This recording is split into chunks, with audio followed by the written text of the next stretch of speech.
اعوذ باللہ من الشیطان الرجیم، بسم اللہ الرحمن الرحیم۔ ناظرین السلام علیکم ورحمۃ اللہ وبرکاتہ۔ جواب آپ بھی دیں، خصوصی پروگرام لے کے ہم آپ کی خدمت میں حاضر ہیں۔ پروگرام کے نام سے لوگوں کو بعض کو یہ لگا کہ شاید یہاں پہ کوئی بہت شور شرابہ، بحث مباحثہ جس طرح دوسرے چینلز کے اوپر دیکھنے ملتا ہے ایسا کچھ ہوگا۔ ایسا الحمدللہ نہیں ہوگا۔ جماعت احمدیہ کا مزاج ایسا نہیں ہے، ہماری جماعت احمدیہ کی ایسی تربیت نہیں ہے۔ الحمدللہ بڑا اللہ کا احسان ہے۔ بڑے اچھے طریقے سے ہم اور جو جواب پروگرام کا نام ہے جواب آپ بھی دیں، تو اس میں زور بھی پہ ہے۔ ہم بھی یہاں پہ باتوں کے کچھ کے سوالات کے جواب دیں گے، آپ کے ذہن میں ہوتے ہیں، ناظرین کے ذہن میں ہوتے ہیں، ان کے جواب بھی دیں گے۔ اور پھر بعد میں کچھ سوالات ہم اپنے ناظرین کو بھی درخواست کریں گے کہ ان کا جواب خود بھی لے کے آئیں، دوسروں سے بھی پوچھیں کہ وہ کیا اس بارے میں کہتے ہیں، لیکن خیر اس کی طرف ہم بعد میں آئیں گے۔ ہوا یہ ہے کہ گزشتہ کچھ دنوں سے کچھ نجی ٹیلی ویژن چینلز کو پاکستان میں یہ لگا کہ شاید جماعت احمدیہ کے خلاف جو عوام الناس کے دل میں سال ہا سال سے نفرت بھری ہوئی تھی، وہ شاید ماند پڑنے لگی ہے۔ تو جبکہ ایسا نہیں ہے، انہوں نے بڑا اس کو کوشش کر کے، بڑی محنت کر کے اس کو جو ہے وہ اسٹیٹ سپانسرڈ بیکنگ کے ساتھ جو ہے وہ اس کو انہوں نے زندہ رکھا ہوا ہے۔ لیکن خیر وہ بڑے انہوں نے اپنے پرانے راگ نکالے اور انہیں الاپنے لگے۔ اسی طرح پھر سوشل میڈیا پہ یوٹیوب وغیرہ کے اوپر بھی بعض لاک ڈاؤن ہے، فراغت کے ستائے ہوئے بعض لوگوں نے سمجھا کہ چلو جی یہ اچھا وقت ہے، مشہور بھی ہو جاتا ہے آدمی، معروف بھی ہو جاتا ہے جماعت احمدیہ کے خلاف بات کر کے۔ تو اس طرح سے جو ہے وہ گلی محلوں سے بھی لوگ اٹھ کے چلے آئے اور جماعت احمدیہ کے خلاف بڑی نفرت انگیز باتیں اور غلط باتیں، غلط فہمیاں پھیلانے لگے۔ تو اب ان سارے ہم وقت چونکہ کم ہے پروگرام کا، ہم 25 منٹ میں سے 30 منٹ میں ہم ریپ اپ کرنا چاہتے ہیں پروگرام کو۔ جو اس میں ہم جائیں گے اپنے، میرے ساتھ جو آج مہمان ہیں جن سے ہم نے گفتگو کرنی ہے، طاول محمد زاہد صاحب ہیں، مشہود اقبال صاحب ہیں۔ مسئلہ یہ ہے جو کہ عجیب سی بات ہے کہ جماعت احمدیہ کے خلاف جب کسی نے نفرت پھیلانی ہے، وہ کوئی بھی ہے، وزیر ہے، سفیر ہے، جہاں سے بھی ہے، جو بھی ہے۔ 1974 میں اسمبلی کی کارروائی میں یہ کہا گیا، 1974 کی اسمبلی کی کارروائی کے بعد یہ ترمیم ہوئی اور اس کے مطابق ایسا ہے۔ اس اسمبلی کو، اس اسمبلی کے ممبران کو زندگی بھر گالیاں دیتے رہے ہوں گے، لیکن یہاں پہ آ کے وہ ان کا بائبل بن جاتا ہے، یہاں پہ آ کے وہ ان کے لیے ایک مقدس صحیفہ بن جاتا ہے۔ عجیب و غریب بات ہے۔ بات اس موضوع کے اوپر ہم نے بہت مرتبہ کی ہوئی ہے، لیکن بہرحال ضرورت رہتی ہے بعض باتوں کی، جب تاریخ کی حقائق کے اوپر جب حملہ کیا جائے، انہیں مسخ کرنے کی کوشش کی جائے، تو بڑی اہم ضرورت ہوتی ہے کہ ہم بعض باتوں کو دہرائیں، نئی نسل کو بتائیں، تاکہ انہیں بھی آگاہی حاصل ہو، اور عام سادہ لوگ جو بھی ان کے پیچھے لگ جاتے ہیں بیچاروں کے، انہیں بھی پتہ ہو کہ کیا بات ہو رہی ہے۔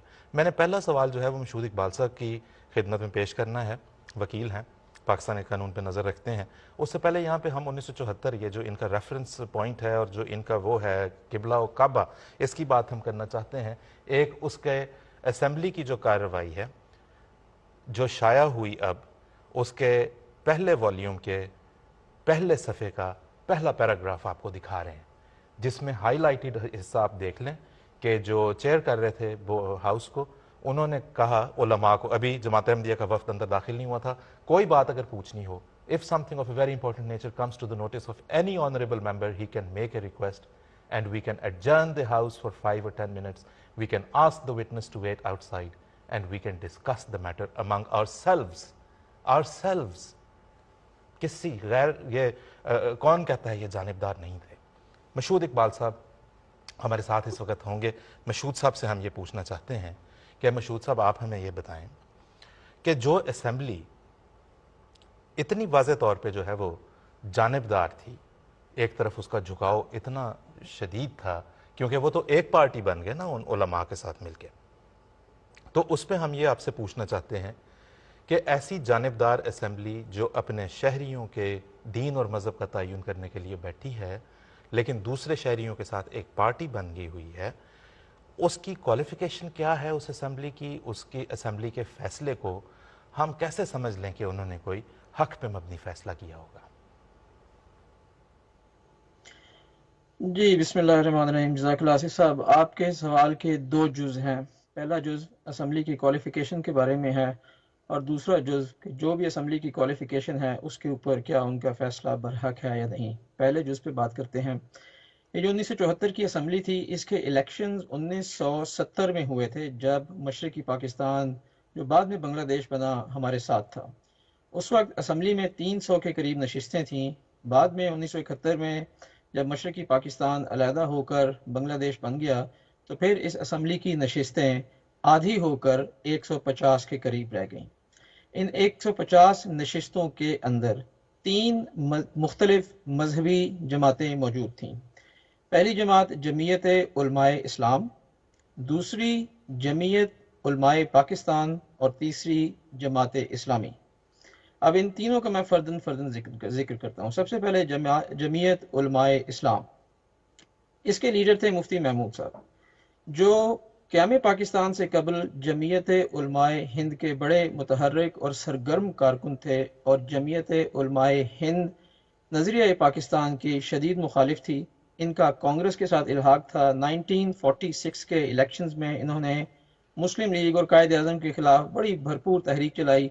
بہرحال پاکستان بن گیا۔ مفتی محمود کا تعلق چونکہ پشاور سے تھا، یہیں پر ان کی پراپرٹیز، ان کے گھر بار، مال مویشی تھے، تو اکنامک بینیفٹ کی وجہ سے ان کو پاکستان میں رہنا پڑا۔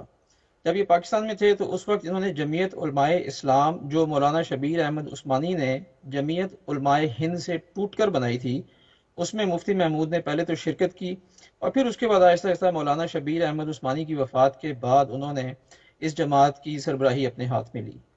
1971 میں جب مشرقی پاکستان علیحدہ ہو کر بنگلہ دیش بنا تو مفتی محمود نے بیان دیا کہ میں پاکستان بننے کے گناہ میں شریک نہیں تھا۔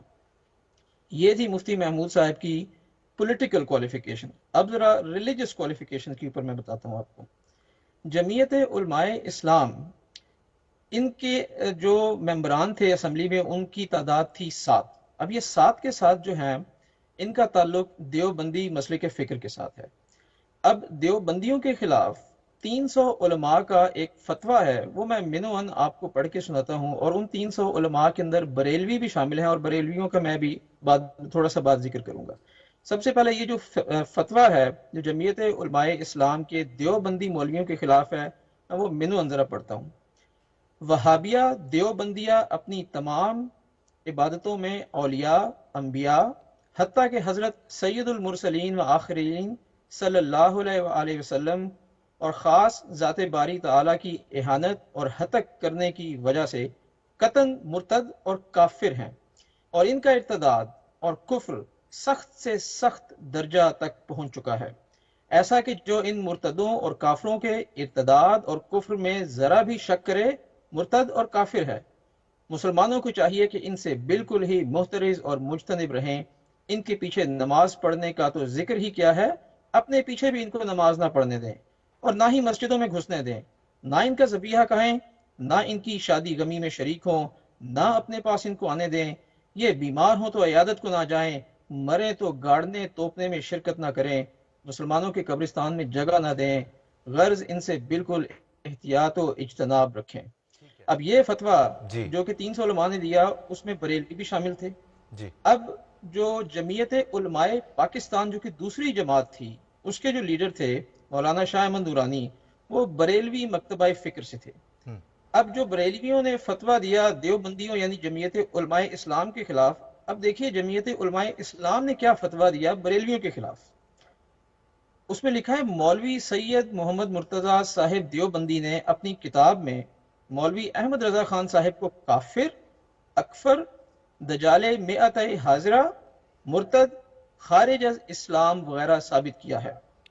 اور مولانا طاہر القادری صاحب جو کہ بریلوی فرقہ سے تعلق رکھتے ہیں، انہوں نے مولانا محمد یوسف بنوری کو جو مجلس عمل تحفظ ختم نبوت کے صدر تھے، ان کو مرتد کہا ہے۔ ٹھیک ہے، ابھی دیکھیں کہ جمعیت علماء اسلام جو ہے وہ جمعیت علماء پاکستان کو اور جمعیت علماء پاکستان جمعیت علماء اسلام آپس میں ایک دوسرے کو سخت کافر کہہ رہے۔ ٹھیک ہے۔ تیسری جماعت تھی جماعت اسلامی۔ مشہود صاحب ہمیں تھوڑا سا تیز کرنا پڑے گا، کام پاس وقت بہت کم ہے۔ آپ کہہ یہ رہے ہیں ان نٹشل، وہاں پہ جتنے بیٹھے ہوئے تھے آج بھی ان سے پوچھ لیں، مطلب ہے کہ جو احمد شاہ نورانی صاحب کہ یہ لوگ کتنی بات مانتے تھے یا کتنے ان کے عقائد کے حامی تھے، تو کیا ہے اس اسمبلی کی حقیقت؟ یہ سب ایک دوسرے کے خلاف تکفیر کر چکے ہوئے تھے، کیا ہم کیسے کہیں کہ جی یہ اسمبلی اس قابل نہیں تھی کہ یہ فیصلہ دیتی؟ جی میں اس پہ عرض کرتا ہوں۔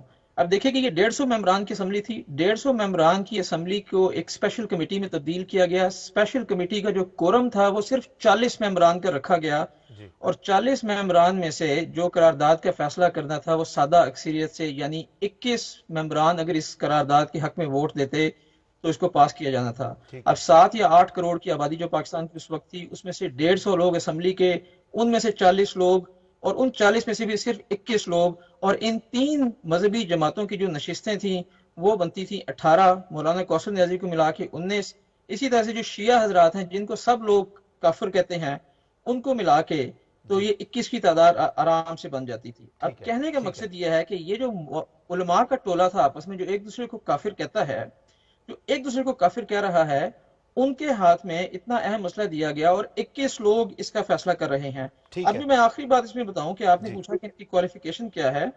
حضور صلی اللہ علیہ وآلہ وسلم نے ان کی کوالیفیکیشن اپنی ایک حدیث، بلکہ 2 حدیث جس کا مضمون ایک ہی ہے، ایک ابن ماجہ میں اور ایک ترمذی میں بتائی ہے کہ میری امت کے 73 فرقے ہوں گے، 72 جہنم میں جائیں گے اور آخری فرقہ جو ہے وہ جنتی ہوگا۔ اب یہ سارے کے سارے جو آپس میں ایک دوسرے کو کافر کہتے ہیں، بالکل انہوں نے ٹھیک مل کے جماعت احمدیہ کو ایک یس کنارے کے اوپر کھڑا کر دیا، تو یہ تو پہلی کوالیفیکیشن ہے ان کی کہ یہ 72 فرقوں میں سے ہے۔ بالکل ٹھیک ہے دوسری کوالیفیکیشن اس کی حضور صلی اللہ علیہ وسلم نے یہ بیان فرمائی ہے مشکات شریف میں کہ آسمان کے نیچے علماء سو جو ہیں وہ بدترین انسان ہوں گے، تو یہ ان کی دوسری کوالیفیکیشن ٹھیک ہے۔ ہے اب آپ کے بہترین سوال کا جو دوسرا جرم ہے، کیا ان مشہور صاحب کے ہم واپس آئیں گے ان کی واپس آئیں گے ہم کوالیفیکیشن اس کی پر طرف۔ ہے؟ مشہور صاحب میں معافی چاہتا ہوں، وقت ہمارا کم ہوتا جا رہا ہے، واپس ہم اس طرف آئیں گے۔ مشہور صاحب نے یہ ابھی ہمیں جس طرح سے بتایا ان اے نٹ شیل، لیکن چونکہ اس پہ پہلے بھی بہت دفعہ بات ہو چکی ہے، آپ لوگ دیکھ بھی سکتے ہیں جا کے، بڑی بڑی شہ سرخیاں تھیں نوائے وقت اخبار کے غالباً مجھے یاد پڑتی ہے، جس میں لکھا تھا امت مسلمہ کے 72 فرقوں نے جو ہے وہ مل کے قادیانیوں کو غیر مسلم قرار دے دیا۔ اس وقت سپٹمبر 1974 میں جب یہ سب کچھ ہوا، خود انہوں نے اپنے آپ کو خود وہ کوالیفائی کر گئے، اقرار کیا انہوں نے، اور بڑی شوخی اور خوشی کے ساتھ اپنی وہ سند دکھائی کہ دیکھو نبی کریم صلی اللہ علیہ وسلم کی حدیث کے مطابق یہ ہماری اوقات ہے، یہ ہماری حیثیت ہے۔ مومن صاحب میں نے آپ کے پاس آؤں گا ایک سوال پوچھنے کے لیے اسی اسمبلی کے حوالے سے، لیکن ایک ہمارے پاس ایک اور سلائیڈ ہے جو جلدی سے ہم اپنے ناظرین کو دکھاتے ہیں اور بات کو آگے بڑھاتے ہیں۔ مومن صاحب سوال پوچھنے سے پہلے یہ 1974 کی جو کارروائی تھی، یہ اس کا کنکلوژن جو آخری سبمیشنز تھیں جس کی بنیاد پہ ترمیم کی گئی، ترمیم یہ ہے کہ a person who does not believe in the absolute and unqualified finality of prophethood of Muhammad, peace be upon him, the last of the prophets, or claims to be a prophet in any sense of the word or of any description whatsoever after Muhammad, peace be upon him, or recognizes such a claimant as a prophet or a religious reformer is not a Muslim for the purposes of constitution or law. کسی بھی حیثیت میں کسی کو بھی مانتا ہے، مجدد کے طور پہ بھی مانتا ہے، دائرہ اسلام سے خارج ہے۔ مومن صاحب آپ سے ہم یہ پوچھیں گے، سارا مسئلہ اسی بات کے گرد تو یہ اٹھایا گیا کہ احمدی جو ہیں وہ حضرت مرزا صاحب علیہ السلام کو آن وسلم کے بعد نبی مانتے ہیں۔ آئینی ترمیم میں یہ الفاظ جو ہیں یہ واضح طور پہ شامل کر دیا، ٹھیک ہے؟ تو پھر اس ترمیم کی روح سے آپ ہمیں بتائیں، چونکہ امت مسلمہ مسیح و مہدی کے آنے کی منتظر تو ہے، تو آپ اگر ہمیں یہ بتائیں کہ اس کی روح سے پھر یہ پاکستان کے تمام احمدیوں کی کیا حیثیت رہ جاتی ہے، پاکستان کے تمام مسلمانوں کی؟ آصف صاحب جزاکم اللہ، آپ کی یہ بات بالکل درست ہے کہ جماعت احمدیہ کے خلاف جب بھی بات کی جاتی ہے، خواہ کوئی اینکر کسی مسئلے کو اٹھائے یا کوئی مولوی صاحب بات شروع کریں، تو وہ ہمیشہ اسی بات سے بات شروع کرتے ہیں کہ جی حضرت صلی اللہ علیہ وسلم خاتم النبیین ہیں، آخری نبی ہیں، اور چونکہ قادیانیوں نے اس اصل کا انکار کر دیا ہے لہٰذا وہ غیر مسلم ہیں۔ تو لیکن یہ الگ بات ہے کہ جب بھی کسی مولوی صاحب کو یہ کہا جائے کہ اسی ختم نبوت کے مسئلے پر قرآن مجید کی روح سے بات کر لو، تو وہ مکمل طور پہ آئیں بائیں شائع کرتے ہیں یا رقیق اعتراضات پر اتراتے ہیں۔ میں اس بات کو نہیں چھیڑتا، حقیقت یہ ہے کہ اللہ کے فضل سے جماعت احمدیہ نے 100 سال میں ختم نبوت کے مسئلے پر جو دلائل پیش کیے ہیں وہ پہاڑ کی طرح کھڑے ہیں، اور کسی مولوی میں، کسی اینکر میں، کسی دوسرے شخص میں یہ جرت نہیں ہے کہ اس بنیادی مسئلے پر جماعت احمدیہ کے پیش کردہ دلائل کو توڑ سکے اور ان کا رد کر سکے۔ اب آپ کا سوال چونکہ قومی اسمبلی کی اس ترمیم کے بارے میں ہے جو خاص طور پہ مسلمانوں کے بارے میں کی گئی، تو میں عرض کروں گا کہ جب بھی انسان کسی حق بات کا جانتے بوجھتے ہوئے ضد کے ساتھ انکار کر دیتا ہے تو اس کا طبعی نتیجہ یہ ہوتا ہے کہ وہ اپنے اعتقادات میں ایسی باتیں جمع کر لیتا ہے جن کا عقل سے دور دور کا تعلق نہیں ہوتا۔ اب یہی معاملہ یہی حال ہمارے غیر احمدی علماء کا ہے کہ انہوں نے جب ختم نبوت کے مسئلے پر قرآن و سنت کے اور اقوال سلف کی روشنی میں جو دلائل جماعت احمدیہ نے پیش کیے ان کا ضد کے ساتھ انکار کیا تو ایک لا ینحل متضاد عقیدہ انہوں نے اپنے عقائد کا حصہ بنا لیا جس کا حل خود ان کے پاس نہیں ہے۔ اب ایک طرف یہ کہتے ہیں کہ حضرت صلی اللہ علیہ وسلم ہر لحاظ سے آخری نبی ہیں اور آپ کے بعد کوئی نبی نہیں آ سکتا، اور دوسری طرف تمام کی تمام امت بیٹھ کر سوائے ایک معمولی تعداد کے حضرت عیسیٰ علیہ الصلوۃ والسلام کا انتظار کر رہی ہے اور ان کے انتظار میں آنکھیں بچھائے بیٹھی ہے کہ وہ آپ صلی اللہ علیہ وسلم کے بعد تشریف لائیں گے۔ اس تضاد یا ڈسکریپنسی کا جو حل پیش کیا جاتا ہے وہ اس قدر بے وزن ہے کہ حقیقت میں جو سمجھدار غیر احمدی علماء ہیں وہ اس عذر کو پیش کرتے ہوئے بھی جھجکتے ہیں کہ جی اس عذر کو پیش کیا تو سبکی ہوگی۔ اب اسمبلی نے جو ترمیم لکھی ہے اس میں جو مسلمان کی تعریف لکھی گئی وہ بھی اس بات کو 100% ثابت کرتی ہے، اور یہ عقیدے کا یہ تضاد ایک عجیب شکل میں سامنے آتا ہے۔ مسلمان کی یہ تعریف لکھی کہ جی مسلمان وہ ہوگا کہ جو حضرت صلی اللہ علیہ وسلم کے بعد کسی بھی شخص کو، کسی بھی مذہبی مسئلے کو کسی بھی رنگ میں، کسی مفہوم میں اور کسی بھی تشریح کی روح سے نبی یا پیغمبر نہ مانتا ہو۔ اب پاکستان میں بسنے والے جو 95% یا اس سے بھی زیادہ مسلمان ہیں یا مسلمان فرقے ہیں، وہ کسی نہ کسی رنگ میں، کسی نہ کسی مفہوم میں اور کسی نہ کسی تشریح کے مطابق حضرت عیسیٰ علیہ السلام کی آمد کا انتظار کر رہے ہیں۔ اب آئین میں لکھی گئی اس تعریف کے مطابق، مسلمان کی تعریف کے مطابق، یہ تمام مسلمان نہیں بلکہ کافر ہیں۔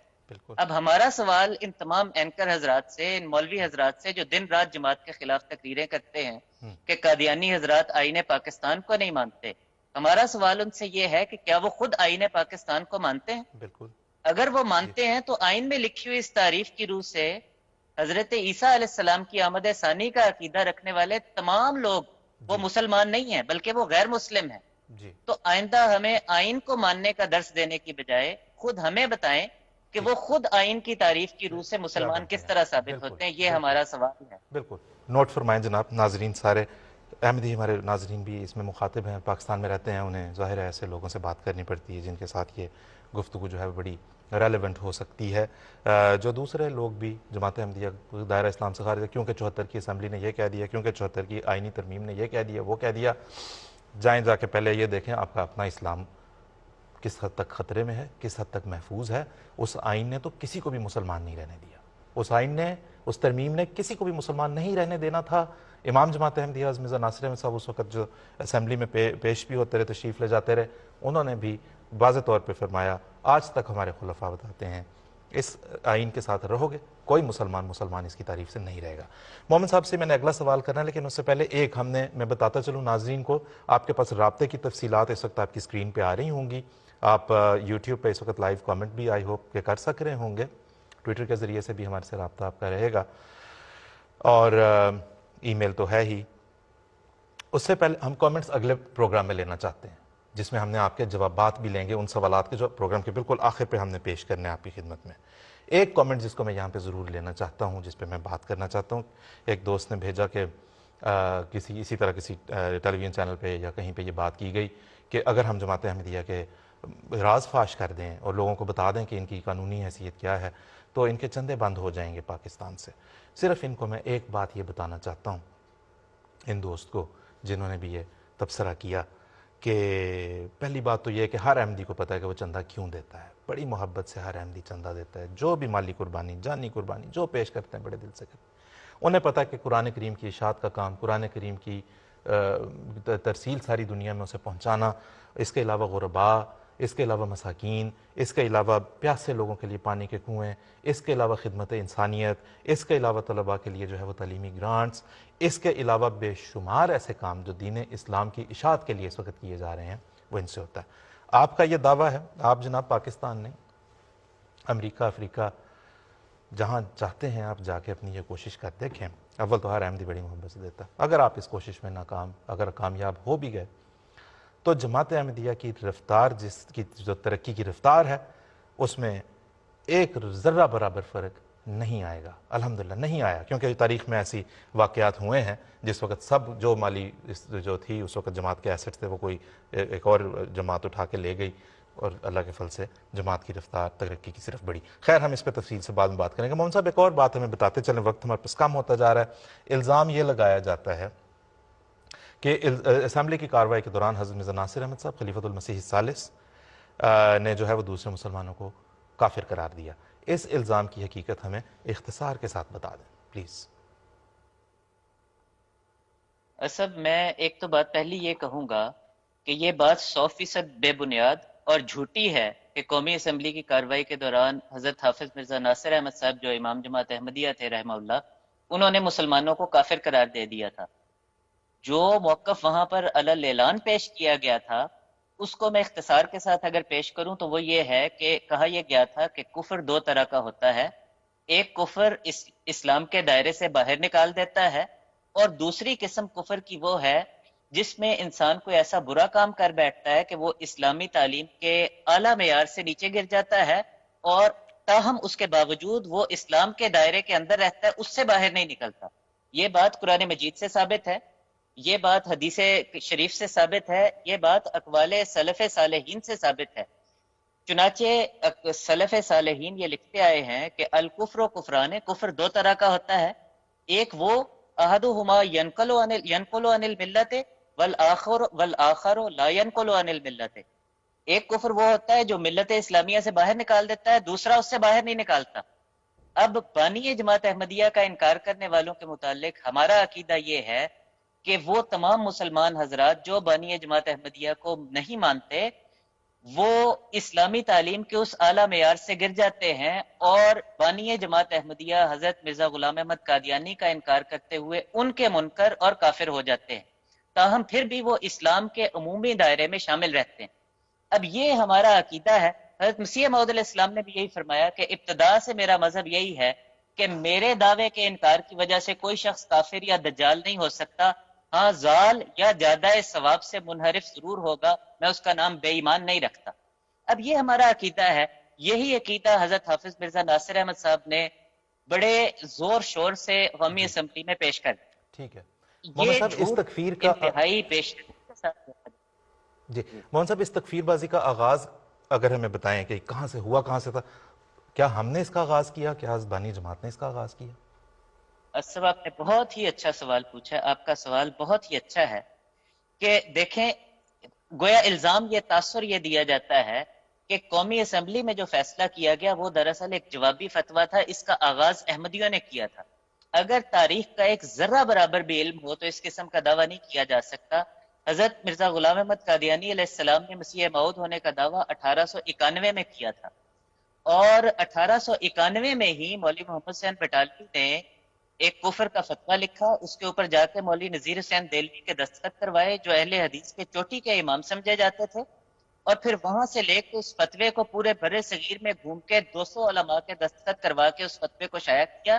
تو کفر کی ابتدا تو انہوں نے کی, اور حضرت مسیح موعود علیہ السلام خود اپنی کتب میں لکھتے رہے کہ اس معاملے میں ہمیشہ سے سبقت میرے مخالفوں کی طرف سے ہے کہ انہوں نے مجھے کافر کہا, میرے لیے فتویٰ تیار کیا, میں نے سبقت کر کے ان کے لیے فتویٰ تیار نہیں کیا. ٹھیک ہے. اور اصل ایک پہلو یہ بھی ہے, میں اس کو اختصار کے ساتھ پیش کرنا چاہتا ہوں کہ جب یہ کہتے ہیں نا کہ جی چونکہ بالفرض اس قسم کی بات تحریرات پیش کر کے یا یہ دعویٰ کیا جاتا ہے کہ چونکہ احمدیوں نے کافر کہا تھا لہٰذا ہم نے بھی جواباً کافر قرار دے دیا. یہ طرز استدلال جو ہے یہ اس قدر بودا ہے, اور یہ آرگیومنٹ اس قدر فلوڈ آرگیومنٹ ہے کہ اگر اس طرز استدلال کو تسلیم کر لیں اور اس اصول کو تسلیم کر لیں کہ جس فرقے کی تحریرات میں دوسرے کے متعلق کفر کے فتوے موجود ہوں تو اس کو آئین کی روح سے قومی اسمبلی کو کافر قرار دینا چاہیے, تو پورے پاکستان میں صرف غیر مسلم رہیں گے, پاکستان میں بسنے والا کوئی ایک بھی فرقہ جو ہے وہ مسلمان نہیں ہو سکتا. بالکل ٹھیک ہے. اب اگر ابھی مشہود صاحب نے مثالیں ہیں, یعنی اگر ہم صرف احمد رضا خان بریلوی صاحب کے فتووں کی بات کریں جس کا ایک فتویٰ مشہود صاحب نے کر سنایا, ان کے الفاظ اس قدر سخت ہیں دوسرے مسلمانوں کے بارے میں کہ اللہ کی پناہ. یعنی وہ تو کہتے ہیں کہ وہابی, نیچوی, قادیانی, غیر مقلدین, دیوبندی, چٹالوی یہ کفار مرتدین ہیں, اور جو ان کے آگے پیچھے تابع مطبوع سب کے سب بدعتی مستحق نارے جہنمی اور جہنم کے کتے. اور پھر کہتے ہیں یعنی اس حد تک ہے تو کہتے ہیں کہ ان سب فرقوں کا، یعنی بڑے بڑے تمام اسلامی فرقے جو برِ صغیر میں بستے ہیں، ان سب کا نام لے کر انہوں نے یہ علل اعلان فتوے لکھی ہیں کہ ٹھیک. جن کا نکاح وہ کسی مسلم سے ہو، کافر سے ہو، مرتد سے ہو، وہ ہم مذہب سے ہو، غیر ہم مذہب سے ہو، کہتے ہیں کہ انسان سے ہو یا حیوان سے ہو. اب دیکھیے یعنی اندازہ کریں کہ ٹھیک وہ ہے، کہتے ہیں کہ بالکل حیوان سے بھی نکاح نہ ہو. درست. اب بہت شکریہ محمد صاحب، بتائیے جزاک اللہ آپ کا بہت بہت شکریہ. یہ ایسے ابھی محمد صاحب نے میرا خیال ہے ان کے نرم ترین فتاوی یہاں پہ پڑھ کے سنائے ہیں، کیونکہ باقی جو انہوں نے آپس میں ایک دوسرے کے بارے میں فتوے دیے ہوئے ہیں وہ تو شریفانہ مجالس میں پڑھ کے سنانے کے لائق بھی نہیں ہے. محمد صاحب ہمارے پاس مشہود صاحب کے پاس جانا ہے. مشہود صاحب ایک سوال آخر پہ ہمیں یہ بتاتے چلیں، لوگوں کے ذہن میں یہ سوال ہوگا کہ یہ ضرورت کیا پیش آئی پاکستان کی قومی اسمبلی کو کہ اپنے شہریوں کے مذہب کا تعین کریں کہ جی یہ غیر مسلم ہیں. ایسے میں جیسا کہ ابھی محمد صاحب نے بتایا، آپ نے بھی پہلے بتایا، سب ایک دوسرے کو کافر قرار دے چکے تھے. کہتے ہیں کہ وہاں پہ جب بریک ہوتی تھی، وقفہ ہوتا تھا پروسیڈنگز کے دوران، یہ ایک دوسرے کے پیچھے کوئی بھی نماز پڑھنے کو چھوٹے چھوٹے گروپس ہوتے تھے. ایسے میں جب کہ سب ایک دوسرے کو کافر قرار دے چکے تھے، احمدیوں کو الگ سے قومی اسمبلی میں لے جا کے آئین میں ان کا نام لے کے شامل کرنے کی ضرورت کیا پیش آئی؟ پروگرام کے وقت اختتام کی طرف پہنچ رہے ہیں. جی آصف صاحب، جب بھی پاکستان تاریخ میں کسی بھی سخت دور سے گزرا ہے، اسی وقت مولویوں نے کسی جماعت کے خلاف فتنہ انگیزی شروع کی. 1971 میں مشرقی پاکستان علیحدہ ہو کے بنگلہ دیش بن گیا. 71 کی جنگ ہم ہار گئے، ہزاروں سپاہی ہمارے انڈیا میں قید ہو گئے. بھٹو صاحب کو اپنی حکومت بچانی تھی. مولویوں نے اس وقت یہ شوشہ شروع کر دیا. بھٹو صاحب کو مولویوں کی سپورٹ کی ضرورت تھی. حکومت کو بچانے کے لیے انہوں نے مولویوں کو اعتماد میں لینے کے لیے اس ایشو کو ریز کر دیا. تھوڑا سا اور آپ ہسٹری میں چل رہے ہیں، 1953 قیام پاکستان کے بعد ابھی کانسٹیٹیوشن بنا نہیں، نو مولود ریاست تھی، اور اس وقت مولویوں نے جماعت کے خلاف تحریک شروع کر دی اور ملک میں مارشل لاء لگوا دیا. اس سے مزید پیچھے چلے جائیں 1930s میں، 33 34 میں، کہ جب گول میز کانفرنسز ہو رہی تھی تحریک پاکستان کے لیے، اور اس وقت احرار اسلام نے یہ فتنہ اٹھا دیا اور جماعت کے خلاف جو تھے وہ ملک کے اندر ہنگامے شروع کر دیے. اور اب اس صورتحال میں آپ دیکھیں کہ آج کل کرونا وائرس کے بارے میں لاک ڈاؤن چل رہا ہے پاکستان نے، تو مولویوں نے دوبارہ ایک ایسے نازک موڑ کے اوپر آ کے پاکستان میں یہ شوشہ شروع کر دیا ہے. تو آپ دیکھیں اگر تاریخ میں تو ہر ایسے نازک موقع کے اوپر مولوی یہ قدم اٹھا لیتے ہیں، اور پھر حکومت جس کو اپنی حکومت بچانی ہوتی ہے، پولیٹیکل پارٹیوں کو، سیاسی پارٹیوں کو، وہ ان کو خاموش کرانے کے لیے اپنے ٹھیک ہے، ساتھ ملا دیتے ہیں اور اس قسم کا شوشہ چھوڑ کے بالکل ان کو ٹھیک ہے، خوش کرنے کے لیے اس قسم کی قانون سازی کرتے ہیں. درست. تو وجوہات سیاسی تھیں. اس کی تفصیل ہم آئندہ انشاءاللہ تعالی جی پروگرام جب بھی لے کے ہم حاضر ہوں گے، ہم اس میں جو ہے وہ اپنے ناظرین کو ساتھ کے ساتھ بتاتے رہیں گے. ہم اگلا پروگرام کب لے کے آئیں گے یہ بھی ہم آپ کو انشاءاللہ ایڈورٹائز کر دیا جائے گا، اور آپ ہمارے سوشل میڈیا نیٹ ورک کے اوپر آپ دیکھ سکیں گے کہ ہم اگلا پروگرام لے کے کب آئیں گے. یہ سب باتیں ہیں بھٹو صاحب کے بڑے قریبی لوگوں نے، دوستوں نے ہمارے پاس ریکارڈڈ پڑی ہوئی ہیں، پہلے بھی چلا چکے ہیں، اس پروگرام بھی سنا دیں گے، جو یہ کہتے ہیں یہ بھٹو صاحب کی مجبوری کے دنوں کے فیصلے ہیں، جب بھٹو صاحب بخلاہٹ کا شکار ہو گئے، انہیں سمجھ نہیں آ رہی تھی کہ کیا کرنا ہے. ان سیاسی دستاویزات کے اوپر اب لوگوں کے ایمان اور دینوں کے فیصلے نہ کیا کریں. ناظرین، ہم جس طرح کے پروگرام کا نام بھی ہے، جواب آپ بھی دیں، ہم چاہتے یہ ہیں کچھ سوالات ہم یہاں پہ آپ کے سامنے پیش کرنا چاہتے ہیں، آپ بھی ہمیں ان کے اوپر اپنا جواب بھیجیں. غیر از جماعت ناظرین بالخصوص ہمارے مخاطب ہیں، اور آئندہ کسی بھی ٹیلی ویژن چینل کے اوپر، کسی بھی سوشل میڈیا کے پلیٹ فارم کے اوپر کوئی لیڈر، کوئی سیاستدان یا کوئی دوسرا شہرت کا بھوکا کوئی اٹھتا ہے جن کو شوق ہوتا ہے کہ جی ہم احمدیوں کے خلاف کچھ کریں، ریٹنگ بڑھ جائے گی، فالوئنگ بڑھ جائے گی، ان کو یہ اس حوالے سے جب وہ 1974 کا نام لیں انہیں یہ 3 سوال ضرور پوچھیں. پہلا سوال ہم آپ کو آپ کی اسکرین پہ دکھاتے ہیں، آپ نوٹ کریں، اور اس کے ہم آپ سے جب 1974 کی آئینی ترمیم حضور صلی اللہ علیہ وسلم کے بعد کسی بھی نبی یا مجدد کی آمد پر ایمان سے انسان کو دائرہ اسلام سے خارج کر دیتی ہے، تو حضرت عیسیٰ علیہ السلام کا انتظار پاکستانی مسلمانوں کو کیا قرار دیتا ہے؟ یہاں تک کہ امام مہدی کا بھی، کیونکہ وہ کانسٹیٹیوشن میں لکھا ہے ریفارمر کے طور پہ بھی اگر آپ کسی کا انتظار کر رہے ہیں، کوئی تجدید کرنے بھی اگر دین کی آئے گا، کوئی بہتری کرنے بھی اگر دین کی آئے گا، اس کا کوئی مانے گا تو وہ دائرہ اسلام سے خارج ہو جائے گا. یہ دین کے کتنے بڑے دشمن ہیں، خود غور کریں آپ، جن کو نہ دین میں تجدید کی اب ضرورت محسوس ہوتی ہے، اور دیکھ لیں دنیا مسلمانوں کے حالات اس وقت ہیں کیا. اگلا سوال آپ نوٹ کریں پلیز، آپ اپنی اسکرین پہ بھی دیکھیں گے کہ 1953 میں پاکستانی علماء مسلمان کی کوئی تعریف پیش نہ کر سکے آن ریکارڈ. آپ جائیں اور جا کے 1953 کی جو منیر انکوائری رپورٹ ہے پڑھ لیں. وہ کہتے ہیں کہ ہم جرا کرتے رہے مہینوں، ان کو بلاتے رہے، علماء کرام ماشاءاللہ جو ہیں نام نہاد، ان کو کہتے رہے مسلمان کی تعریف تو بتاؤ تاکہ اس کے مطابق ہم احمدیوں کو غیر مسلم قرار دیں. وہ کہتے ہیں کوئی ایک تعریف ہمارے پاس نہیں لے کے آ سکے. جب 1953 میں وہ کوئی مسلمانوں کی تعریف نہ دے سکے, 21 سال بعد مسلمان کی تعریف بیان کرنے کا موقع مل ہی جب گیا, تو پھر بھی یہ نہ بتا سکے کہ مسلمان کون ہوتا ہے, یہ بتا دیا کہ مسلمان کون نہیں ہوتا. ایسا کہاں ہوتا ہے؟ میں آپ کو پوچھوں کہ کسی کو پوچھوں موبائل فون کیا ہوتا ہے تو وہ کہے یہ موبائل فون نہیں ہوتا.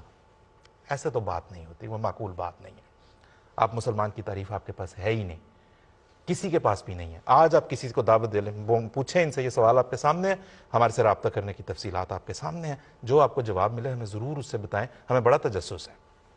ایک اور سوال نوٹ کر لیں جناب, ہوم ورک تھوڑا سا زیادہ ہوتا جا رہا ہے. جن علماء نے اسمبلی میں بیٹھ کر احمدیوں کو کافر قرار دیا وہ سب ایک دوسرے کو کافر قرار دے چکے ہوئے تھے, پھر آئینی ترمیم احمدیوں ہی کے خلاف کیوں کی گئی؟